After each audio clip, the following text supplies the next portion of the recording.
Coach. Get technology going. Yeah.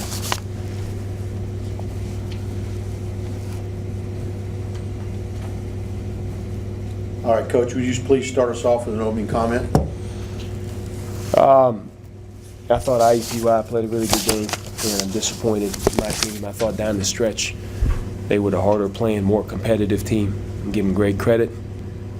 They played on the road Wednesday. For them to come around here and play us here on Saturday and play the way they did, it's a real credit to them. And the reality is, we're not playing that well right now. It's 8 games in. That's no excuses. It's not like a bad game at this point. We're not that good right now. That's a fact. And it's a long season. We still have plenty of time, but we have some real warts that we got to correct. And this is a really, really, really critical month for us to get better. That I'll take questions. You said you're not a good team right now. What do you need to fix that? What's going on? Defensively down the second half, I was really completely disappointed. I thought we really fell apart. What I felt like I was seeing from the sidelines. It's probably a long-winded answer to your question, but we looked like a deer in the headlights. We looked like our huddles, our body language, our communication, our ability to come together to not let one bad play affect the next play was terrible. And as they started to make a run, some of our breakdowns on defense, no excuse for, in my opinion, in watching it. And I'm going to watch the film, and I'm confident I'll feel the same way, but we'll see. And to your previous question, we have to get better at handling pressure. I thought they really amped it up in the second half. We have to get better at guarding the basketball. We were a little better there today. It wasn't as much one-on-one stuff that hurt us. It was much more guarding actions that weren't hard to guard. It's stuff that we do every day. I thought it was getting overwhelmed in the moment. But those are the two areas collectively as a team we really got to get better. One of the things that impacted today's game, that there's no excuse for us not to be better, is handling the post trap. We dealt with it at Valpo, and we didn't handle it well there. We came back. We worked on it Thursday extensively. We worked on it Friday extensively. We worked on it this morning in shoot-around extensively. The fact that we wouldn't have handled their post trap better is alarming to me.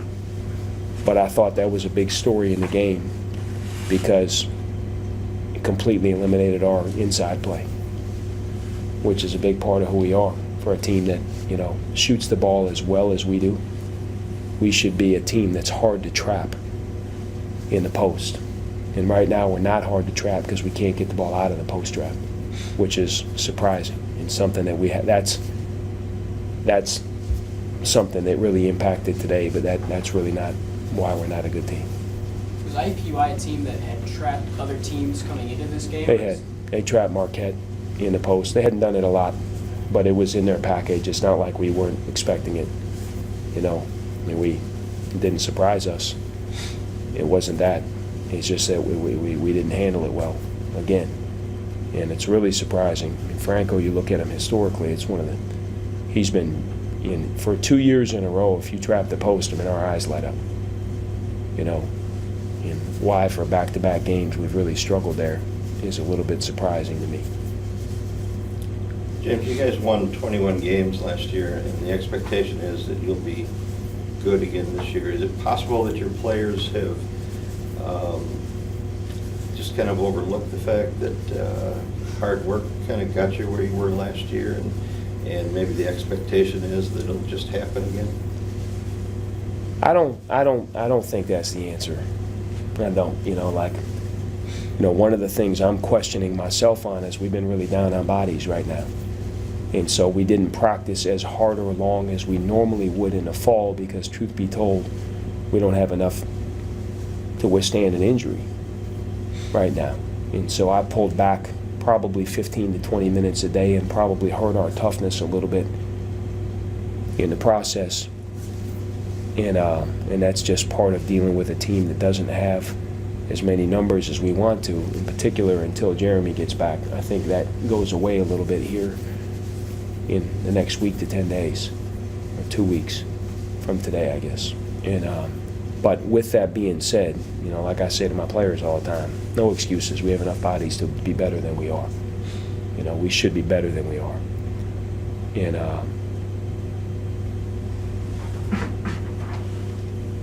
I don't have a great answer for you exactly why it is. You know, last year we had the whole summer in the foreign tour, which I thought really helped us. I don't have a great answer as to why we're not, other than to just tell you I know that's where we are. And this is a really big month for us to build and get better.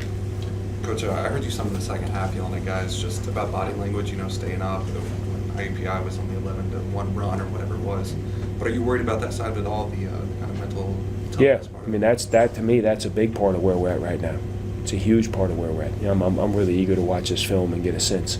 See it sometimes when you see it a second time through, but some of the breakdowns that we would have had, both offense and defense, I think it's going to be a film that's going to be really hard for us to watch when we watch it.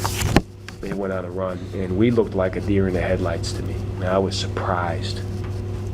I was surprised that we didn't, some of the mistakes we were making. I know you guys led for a big part of this game too. It was 6 to 8 or 9 points for a long time. But did you ever feel like that lead should have been a little bit bigger than it was? Yeah, that's it. I talked to the team about it at halftime. I thought we played a great first half. You know, great first half. I mean, we made it without Franco and had a 7-point lead, and we were 2 for 10 from the foul line because we missed 2 front ends in there. I mean, we had a chance to be up. We played well enough to be up 11 or 12 points in a half. That's a good half based on where we're at right now. And we came out in the second half. I called a timeout early. I called 2 timeouts in the first 6 minutes of the second half.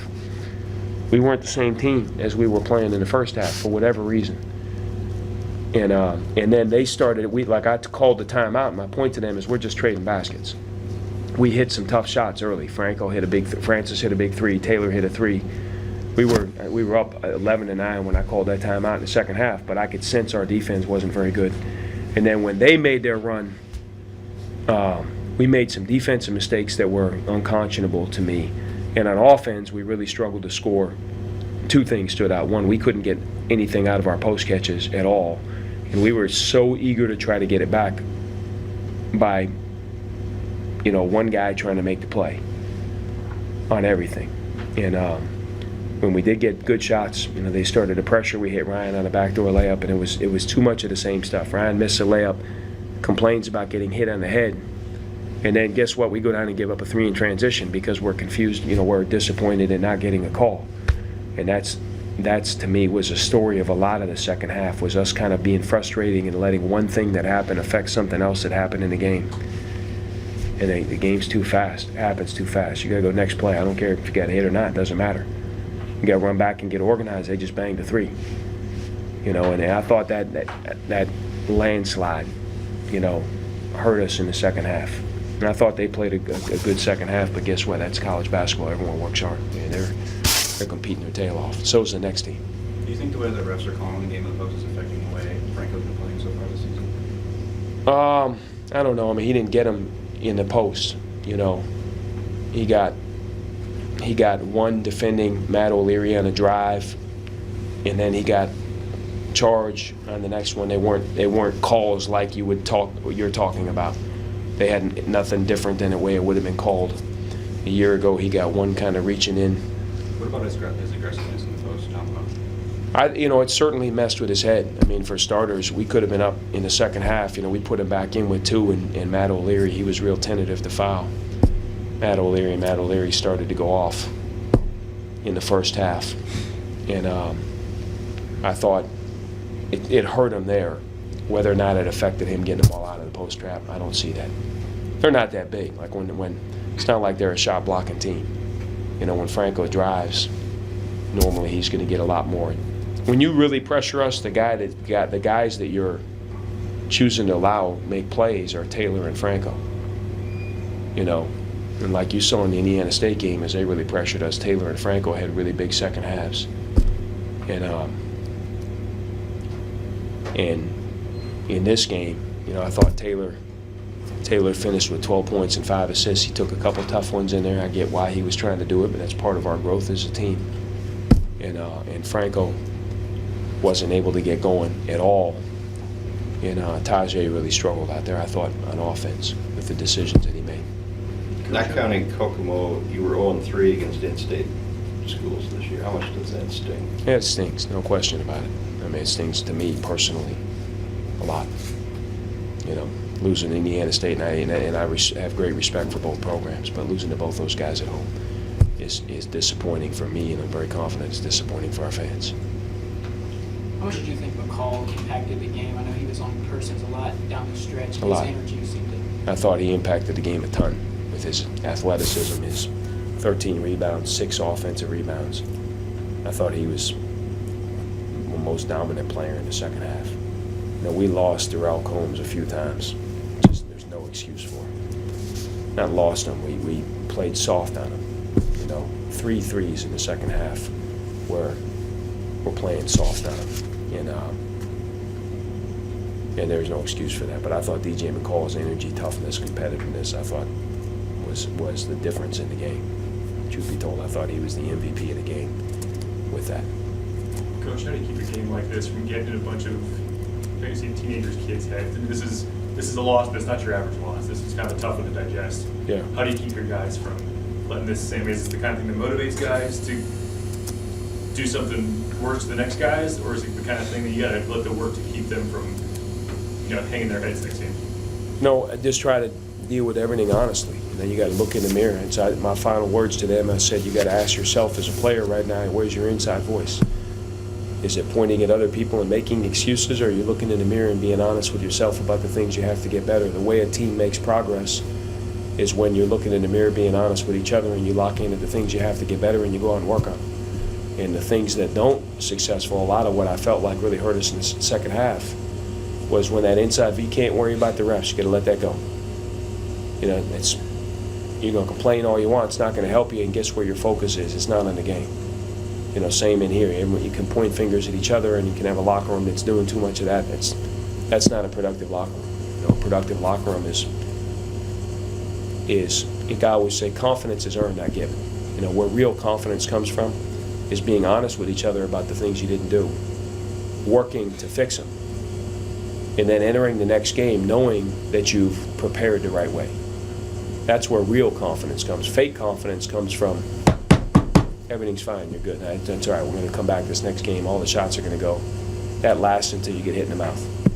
And for us, we got to be honest with each other. And this is where we're at. These are the things we got to knock out. We all know we're capable of being better than we've been so far this year.